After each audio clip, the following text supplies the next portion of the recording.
It's a mushroom sauce to go with chicken breast. So we've thrown some chicken in there.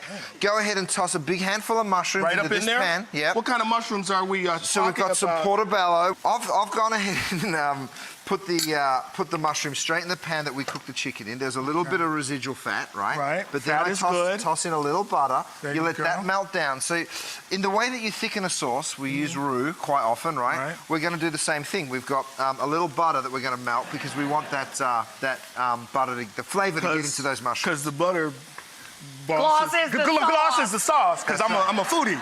The next thing you want to add is a little shallot. Okay. And then a little garlic. We're going to grate. A lot of garlic, man. Get up in there. Yeah, get up in there with the garlic. Garlic is sexy. Wait, what you doing to my dish? Just a teaspoon of flour, right? Toss that together. Starch. You want some hot sauce? Put it in, baby. I think it's a good idea. Okay. A little bit of spice. Why not? The only reason why I said no, because a lot of hot sauces are made with vinegar, and sometimes that can overpower sauce. He's got. Then you put in the chicken stock, right? Okay.